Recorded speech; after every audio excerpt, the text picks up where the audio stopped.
Hey, yeah, hey, it's the boat crew, and we always winning. Hey, go against us, I don't recommend it. Hey, it's the boat crew, best up in the business. It's the boat crew, repping for the city.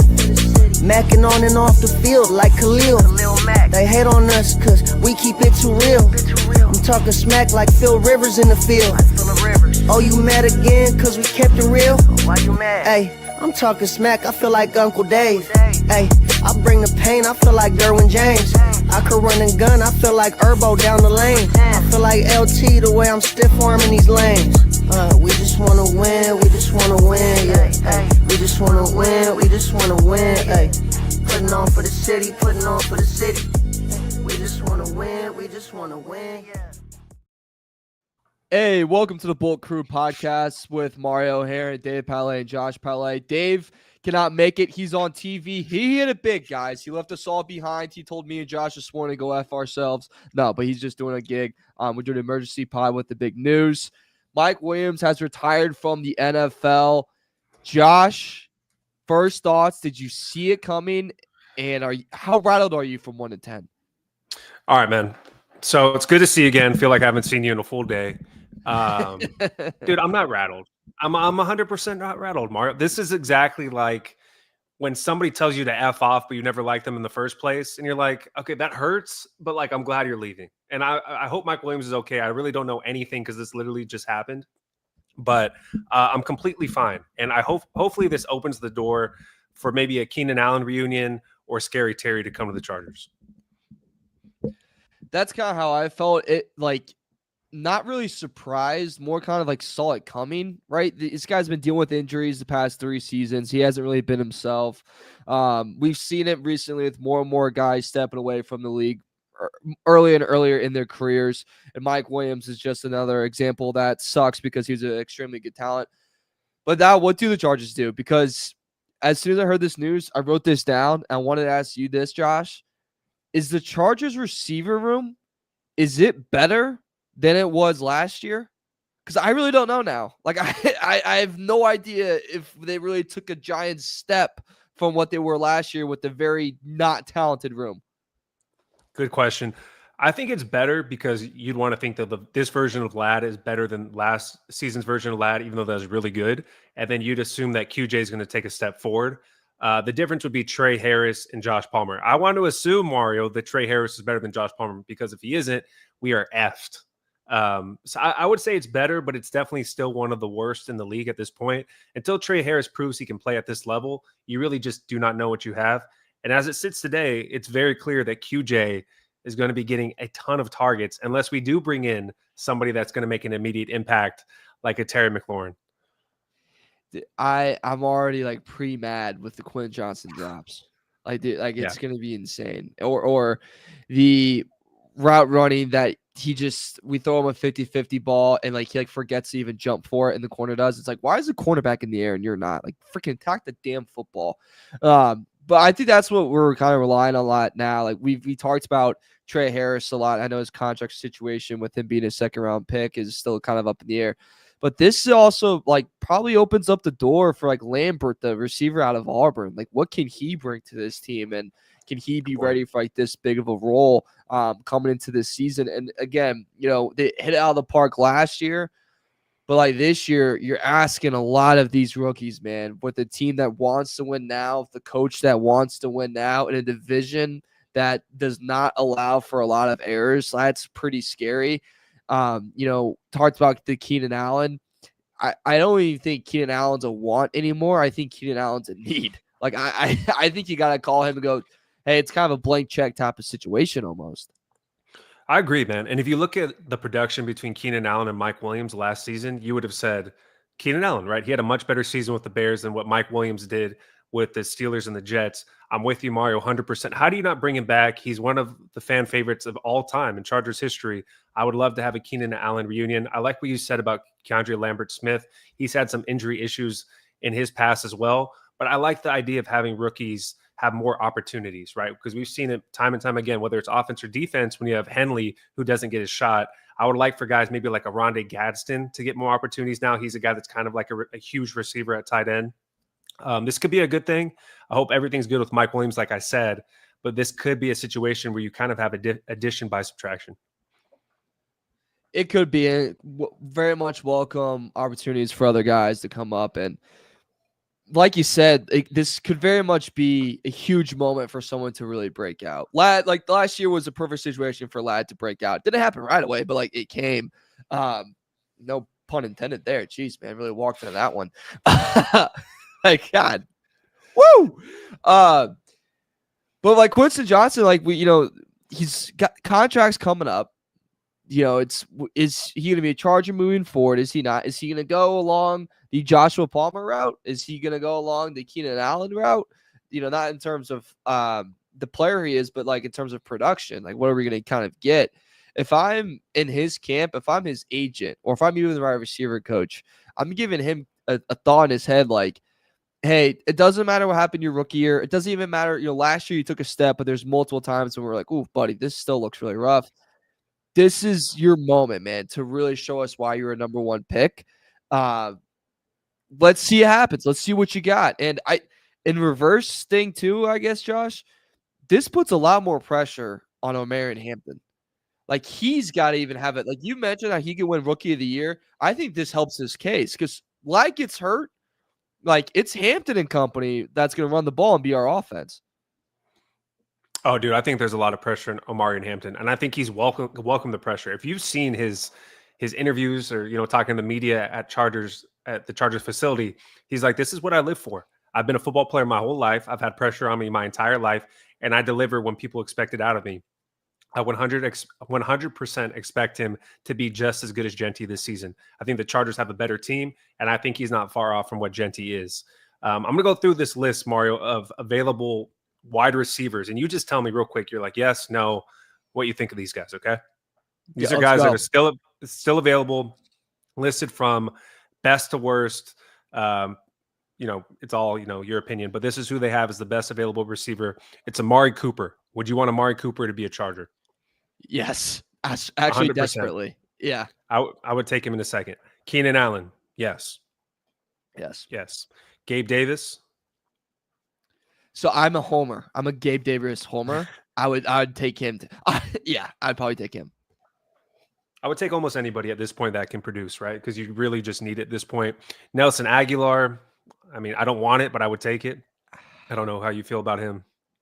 The drops would concern me, and I can already see holes in this wall right here from it. It's not a very thick wall. I could get through it, I think. Yeah, Nelson Aguilar, he has a drops problem, but I mean, like we said, dude, we're kind of like back against the wall, this situation that we're in. Tyler Boyd, a little bit of a taller receiver, definitely on the back nine of his career. Would you want him? He would be the third option. He'd be if no one else called. It's like when you go through the dating apps, right? If Hinge is kicking your ass and then Bumble ain't really working out for you, he's the Tinder option. It's like, well, let's go to Whole Reliable. We know that one's going to work out no matter what. Yeah, he's the one in the morning booty call, right there. Yes. Here we go. I'm just going to list a couple names because there's a ton of guys that you probably don't even care about. But here are some bigger names that are listed on here. Odell Beckham Jr., DJ Chark, Kadarius Toney, and then former Bear great Allen Robinson. Would you want any of those guys? Friend of the show, Allen Robinson. He went on BetMGM tonight a couple weeks ago. That being said, I think he's very much done playing with the way he was talking. If he was playing, I think out of all those guys, it would be Allen that I would take just because he's a veteran, and Chark, I guess, would make the most sense because he's already been there before. But last year was like, dude, when is he going to show up? Like, he was just never there. It's just like, where's Waldo? Where's Chark out there? Yeah, no, I'm definitely off DJ Chark. Odell Beckham, completely off of. I don't think there's anything left in the tank. I would take a look at Allen Robinson. You said he sounds like he's kind of like 1 foot out the door. He's younger than I thought. 31 years old. To me, I thought he was like mid-30s. It seems like he's been in the NFL for such a long time. But I'll give you my top 3, Mario, in order, and it's listed exactly on this sheet as I would want it. Amari Cooper, number 1. Keenan Allen, number 2. And then Gabe Davis, number 3. Without a doubt, everybody agrees with this. You would want Scary Terry McLaurin as the guy, right? He would be the number one receiver over Ladd.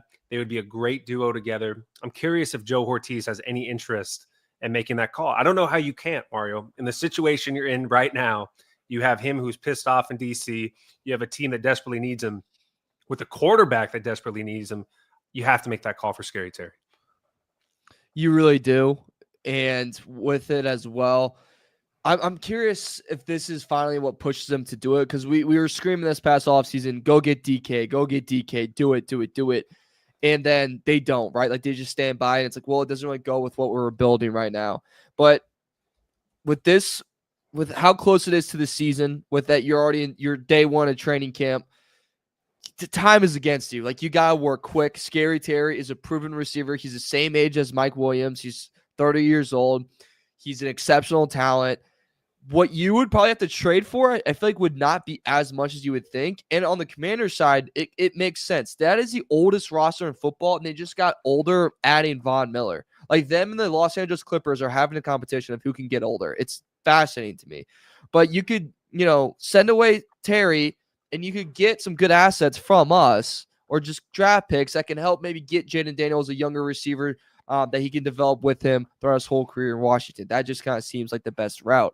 If they get Terry, I think that's going to be awesome. I think he would get in the Harbaugh system very, very well, and he'd really take this offense to a whole other level, and he would make this offense a top 10 unit in the league by far.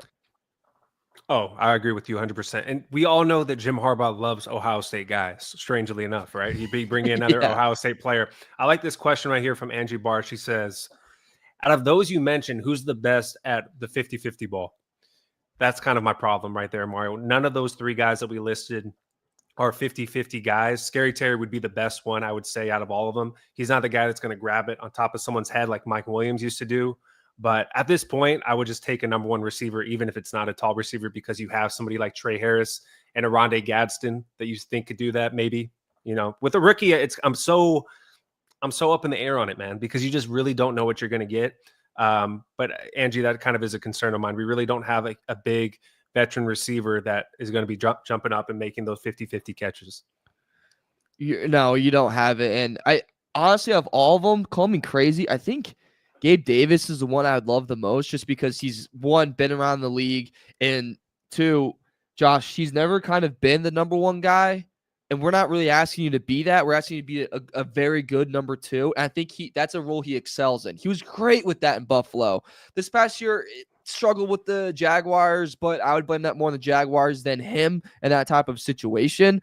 I think he could come into this locker room and bring a lot. With the experience, the miles he's had in the playoffs, he would be the perfect rental. And like you said, you're banking on a lot of these rookies, and I don't know if that's fair to them. It's not fair to their development. You're asking them to be the 2 or 3 year player that'd be, in 2028, and you're asking them to be that right now. Like, is that fair to them? And is that going to hurt their confidence? How's that going to affect them later on? It's just a lot to ask these guys. But I think Gabe Davis would honestly be the perfect option, and he's very well liked around the league. People love him, and so I think that's a guy that could be a very good culture guy for the Los Angeles Chargers. We do have another comment to, I believe, Matt Dell. This has absolutely nothing to do with it, but he paid, so we do have to say it. Trump asked Harbaugh, great way to spell Harbaugh. You're almost there. Where's Herbert's weapons? LOL. That's funny. I like that. That's a good line. I like that right there.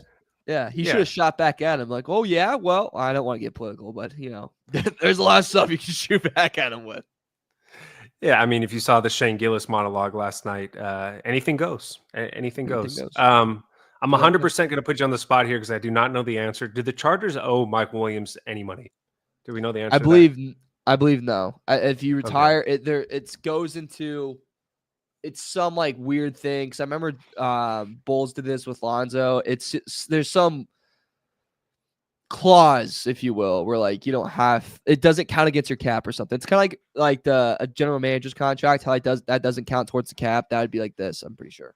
Good, and it shouldn't. I got nothing much else to say on this. We wanted to go 15 minutes, so we're right here. Believe it or not, Mario, and Mario's out of a job right now, but I actually have a real job. And then Dave's doing TV right now because that's what he does. We love doing this, man. I kind of like this, by the way, doing the surprise show. Just keep people on their toes. If anything happens, we're here. We're ready. Yeah, I kind of like. Yeah, it's anytime, anywhere, any place. Yeah, even if you're at a Coldplay concert, you never know who's going to be there. you never know. At that point, I think if that's you, by the way, that moment, you just go in for the kiss so you don't see each other's faces. You know what I mean? Like you just go for the full hard makeout.